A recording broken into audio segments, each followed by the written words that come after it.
संगठन है और बिन राजनीतिक है। मैं आपको बता दूं कि हमारे संगठन में कोई ओहदा नहीं है, यानी कोई प्रमुख मंत्री ऐसा कोई नहीं। प्रमुख रहेगा तो बिकेगा ना, तो हमारे में कोई ओहदा ही नहीं है।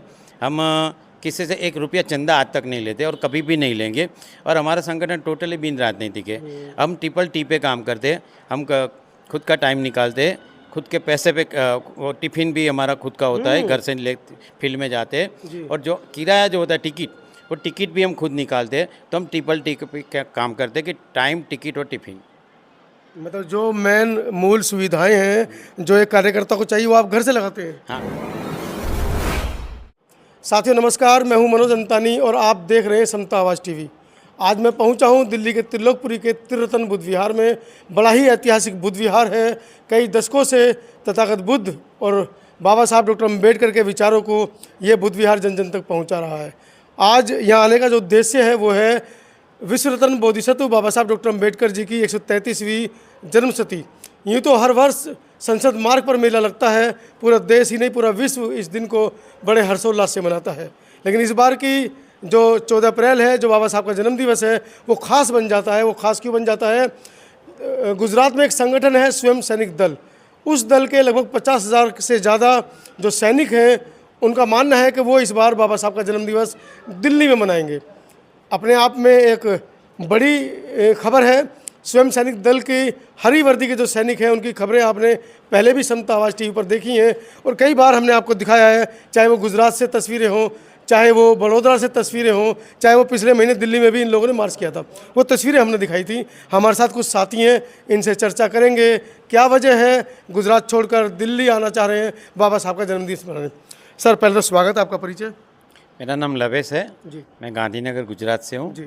मैं रिटायर्ड अंडर सेक्रेटरी हूँ।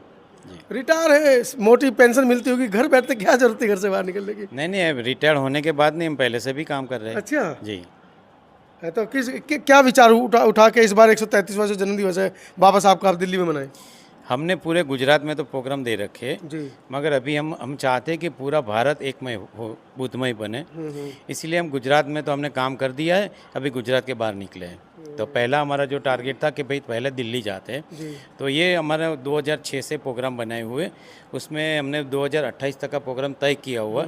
उसमें 2024 में दिल्ली का कार्यक्रम तय किया था, तो हम उस प्रोग्राम से चल रहे हैं। तो इस बार हम दिल्ली में प्रोग्राम दे रहे हैं। तो पिछली बार गुजरात से एक ट्रक के ऊपर 1 टन के करीब सिक्का आया था दिल्ली के अंदर भ्रमण के लिए, उसको इजाज़त नहीं मिली थी। आप लोगों को परमिशन सरकार दे रही है? नहीं, देखो, हमें तो बाबा साहब का जो अपना स्टेच्यू है वहाँ जाना है, क्योंकि हमारे जो हमारी आस्था बाबा साहब में है। तो उसमें कोई परमिशन मिले ना मिले, इससे कोई दिक्कत नहीं होती, क्योंकि हजारों लोग, लाखों लोग वहाँ जाते हैं। उसी तरह हम भी जाएंगे संसद मार्ग पे, संसद मार्ग पे, बाबा साहब के स्टेच्यू पे। सर परिचय दीजिए अपना। मेरा नाम विनोद भाई है। मैं बैंक से रिटायर हुआ हूँ और गुजरात के अहमदाबाद सिटी में रहता हूँ। विनोद भाई, डॉक्टर अम्बेडकर हर उस पढ़े लिखे के लिए प्रार्थना कर रहे थे कि वो आए, आगे समाज में मतलब जो आने वाली पीढ़ियां हैं उनको समझाए या उनको जागृत करे पाखंड से, अंधविश्वास से। उस पर आप लोग क्या कर रहे हैं?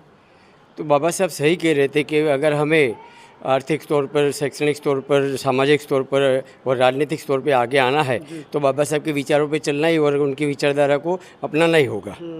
तो इसकी बाबा साहब का जो कहना था कि सभी लोग को ये विचारधारा अपनानी चाहिए, तो मेरी राय है कि बाबा साहब सही कह रहे थे और समाज के हर पीढ़ी लिखे आदमी को आगे आके इस बाबा साहब की विचारधारा पे ही चलना चाहिए। और समाज में जो जातियों में बटे हुए वो भूल कर बाबा साहब ने जो नाम दिया था अनुसूचित जाति, उस बैनर के नीचे सबको आ जाना चाहिए। सर एक बहुत अच्छी बात बोली है, अनुसूचित जाति के बैनर के तले सबको आ जाना चाहिए। सबको अपने नाम के पीछे से अपने सरनेम हटा देने चाहिए। एक एससी जो शब्द है, जो बाबा साहब की परिकल्पना थी कि हमारे जितने संगठन हैं या कहें कि 4,000 कुछ जातियाँ एससी के अंदर आती हैं, उन सबको एक कर दिया जाए।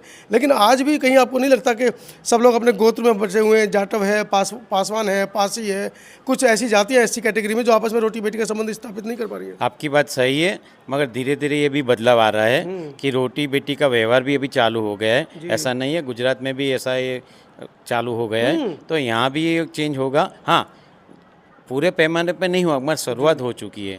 जी, शुरुआत हुई तो कहीं ना कहीं आगे आने वाले दिनों में प्रयास अच्छे।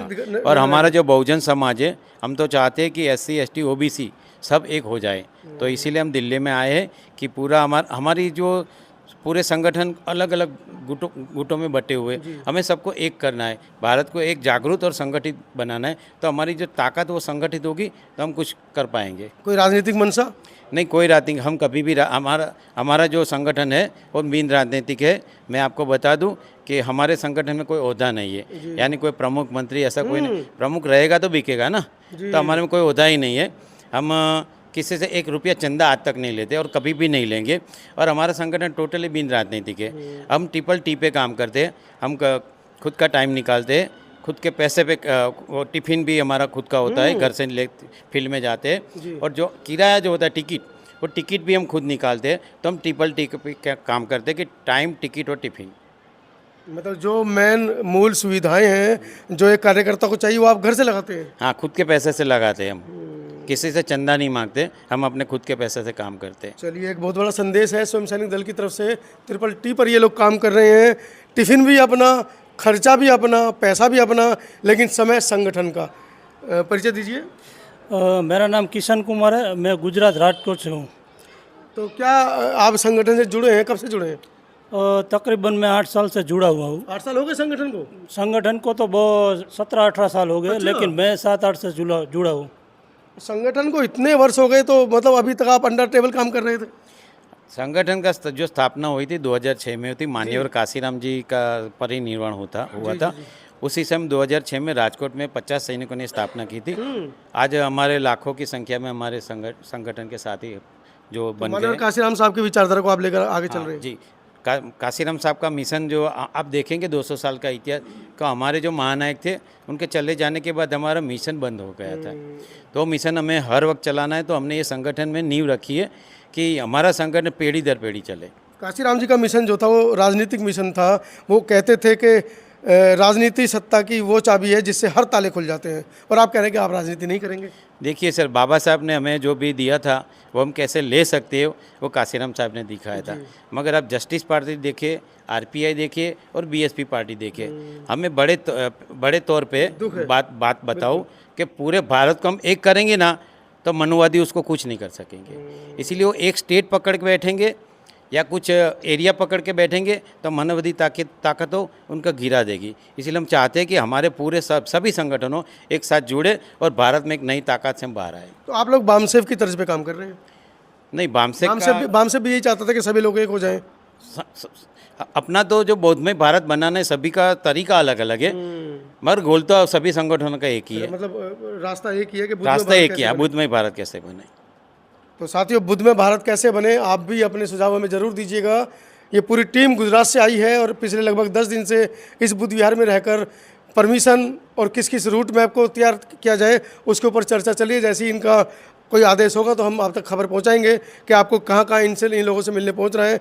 और वाकई में एक बड़ी खबर है कि दिल्ली के अंदर जहाँ से देश की राजनीति प्रभावित होती है, देश की राजधानी दिल्ली में अगर अम्बेडकरवादी लोग 10 से 20 हज़ार की संख्या में भी एकत्र हो जाते हैं तो एक बड़ा संदेश इस देश की जमात को जाता है कि देश होने जा रहा है बुद्ध में। बाबा साहब डॉक्टर अम्बेडकर के सपनों का देश बुद्ध में होने जा रहा है। आपका क्या कहना है इस पूरी चर्चा के बारे में, हमें कमेंट सेक्शन में ज़रूर लिखिए। और हाँ, आपके अपने सुझाव या आपके जो सवाल हों वो हमें कमेंट सेक्शन में लिखिए, जिससे कि हम पुनः आपके सवालों को इन सभी साथियों से पहुंच पाएँ। दे दीजिए, इधर दीजिए, क्या चीज़ है तो काट पीट करते रहेंगे। 14 अप्रैल जी, ये आप बता दीजिएगा पूरा। 14 अप्रैल को आप लोग आ रहे हैं? 14 अप्रैल के दिन जी, गुजरात के 33 जिलों में भी कार्यक्रम है, हर जिलों में है। और हम दिल्ली भी आए तो दिल्ली में भी हमने कार्यक्रम रखा है। तो बाबा साहब का स्टेच्यू पे हमें सलामी देना है। और फिर यह तिलोकपुरी में जो बाबा साहब खेल परिसर है वहाँ हमने सभा भी रखी है। वो कार्यक्रम पूरा करके हम वापस गुजरात चले गए। ये हम पहली दफ़ा गुजरात नहीं आए, पिछले 1 साल से हम 10वीं दफ़ा इधर आए, दिल्ली आए। जी जी जी जी। तो साथियों, बड़ी खबर है, ज़रूर कमेंट सेक्शन में लिखें आपका क्या कहना है और आपके क्या सवाल हैं। धन्यवाद, धन्यवाद आपका।